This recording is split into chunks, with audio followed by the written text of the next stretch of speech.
Assalamualaikum warahmatullahi wabarakatuh. Baiklah, perkenalkan, nama saya Chelsea Adriani Pratiwi, biasa dipanggil Chelsea, dari jurusan Ilmu Kesehatan Masyarakat kelas A3, Dasar Biomedik 1. Jadi di sini kita akan membahas tentang proses pernafasan pada manusia. Nah, ketika kita menarik nafas atau yang disebut dengan inspirasi atau inhalasi, diafragma dan otot-otot antara tulang rusuk akan berkontraksi dan meluaskan rongga dada, sehingga paru-paru bisa mengembang dan terisi udara. Nah, udara masuk lewat hidung dan mulut dan melewati proses penyaringan partikel-partikel kecil oleh rambut-rambut hidung, lalu menuju ke trakea atau batang tenggorokan. Udara dari trakea masuk ke paru-paru melewati serangkaian cabang di paru-paru yang disebut dengan bronkus dan bronkiolus, kemudian berujung di alveolus. Ketika udara mencapai alveolus, terjadi proses pertukaran antara oksigen dan karbon dioksida pada pembuluh darah kecil yang bernama kapiler. Nah, oksigen masuk ke dalam kapiler, kemudian menumpang ke sel darah merah menuju ke jantung untuk disebarkan ke seluruh tubuh. Di saat yang bersamaan, karbon dioksida masuk dari kapiler ke rongga paru. Setelah pertukaran oksigen dan karbon dioksida selesai, otot diafragma dan tulang rusuk kembali rileks dan rongga dada kembali seperti semula. Udara yang mengandung karbon dioksida pun terdorong dari alveolus menuju ke bronkiolus, bronkus, trakea, hingga terakhir keluar melalui hidung. Selain berperan dalam pertukaran udara dan gas, sistem pernapasan juga berperan dalam memelihara dan menyeimbangkan kondisi di dalam tubuh agar tetap stabil. Nah, dalam istilah medisnya, kemampuan menyeimbangkan kondisi tersebut disebut dengan homeostatis. Nah, sistem pernafasan pada manusia memang tampak seperti hal yang sederhana. Namun, di balik masing-masing satu helaan dan hembusan napas, terdapat kerjasama antar organ yang cukup rumit guna mendapatkan oksigen demi kelangsungan seluruh sistem di dalam tubuh kita. Nah, bila satu hal tidak bekerja dengan baik, fungsi sistem pernafasan secara keseluruhan juga bisa terganggu. Nah, salah satu gangguan pernafasan yang berbahaya adalah asma. Nah, apa sih gejala asma? Apa sih cara pencegahan asma? Nah, kita bahas.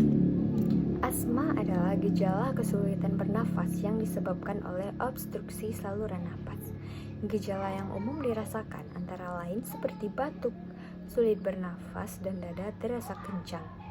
Nah, untuk memahami apa yang terjadi pada paru-paru yang mengalami asma, kita perlu untuk mengetahui proses pernafasan yang normal terlebih dahulu.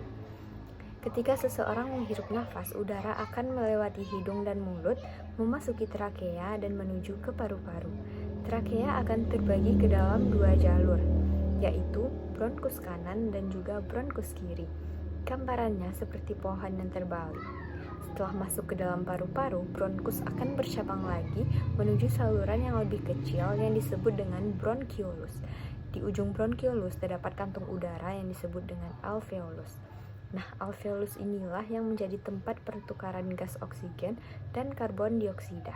Oksigen dibawa ke seluruh tubuh melalui pembuluh kapiler dan dibawa oleh sel darah merah yang mengandung hemoglobin. Nah, sedangkan pada orang yang terserang asma, proses pernapasan yang normal seperti yang dijelaskan tadi tidak dapat terjadi. Asma menyebabkan inflamasi dan pembengkakan pada paru-paru. Hal ini menyebabkan bronkonstriksi.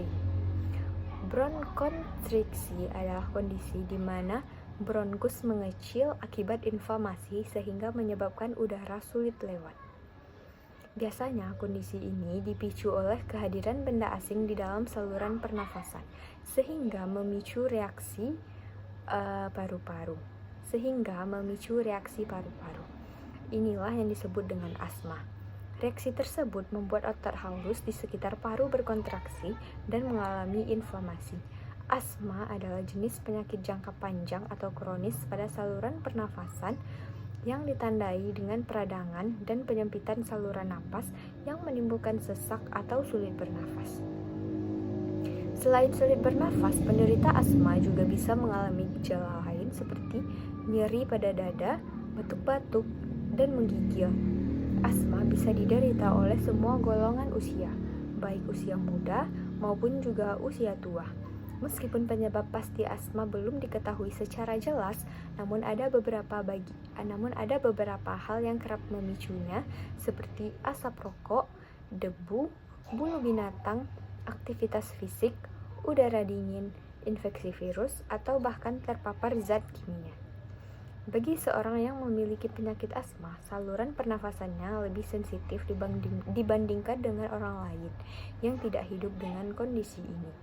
Nah, ketika paru-paru teriritasi pemicu di atas, maka otot-otot saluran pernafasan penderita asma akan menjadi kaku dan membuat saluran tersebut sedikit menyempit. Nah, selain hal itu, akan terjadi peningkatan produksi dahak yang menjadi napas terasa berat. Selanjutnya kita akan membahas orang yang didiagnosis asma. Untuk mengetahui apakah seorang pasien menderita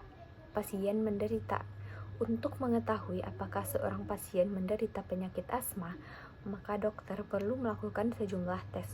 Namun, tes dilakukan, dokter biasanya akan mengajukan pertanyaan pada pasien mengenai gejala apa saja yang dirasakannya. Namun sebelum tes dilakukan, dokter biasanya akan mengajukan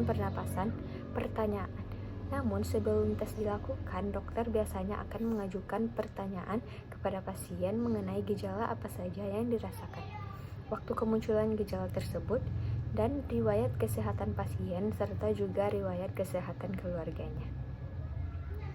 Nah, jika seluruh keterangan yang diberikan pada pasien mengarah pada penyakit asma, selanjutnya dokter bisa melakukan tes untuk memperkuat diagnosisnya, seperti tes spirometri, tes arus puncak expirasi, tes uji provokasi bronkus, pengukuran status alergi, CT scan, dan juga ronsen.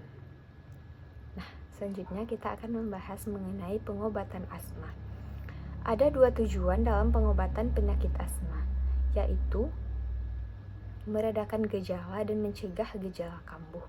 Untuk mendukung tujuan tersebut, diperlukan rencana pengobatan dari dokter yang disesuaikan dengan kondisi pasien.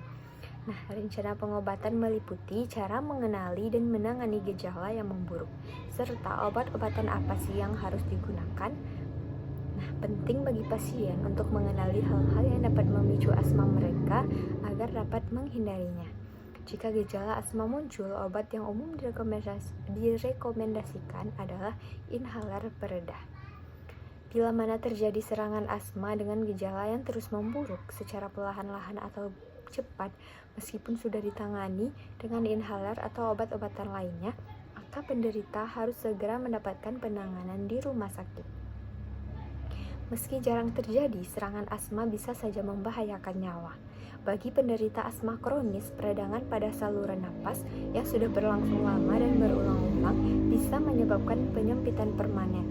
Nah, serangan asma di rumah sakit bisa menyebabkan pasien mengalami gagal napas dan perlu mendapatkan pertolongan secepat mungkin. Nah, selanjutnya ada dampak akibat dari penyakit asma yang bisa saja terjadi pada kita. Nah, dampak yang pertama yaitu masalah psikologis seperti cemas, stres, atau juga depresi. Selanjutnya, menurunnya performa di sekolah atau di pekerjaan kita. Selanjutnya, tubuh kita sering terasa lelah, gangguan pertumbuhan dan pubertas pada anak-anak, status asmatikus atau kondisi asma parah yang tidak direspon dengan terapi normal. Selanjutnya, pneumonia, gagal pernafasan, kerusakan pada sebagian atau seluruh paru-paru, dan atelektasis. Selanjutnya, kerusakan pada sebagian atau seluruh paru-paru dan atelektasis. Dan terakhir, akibat yang paling berbahaya adalah kematian. Nah, cukup berbahaya kan penyakit asma tersebut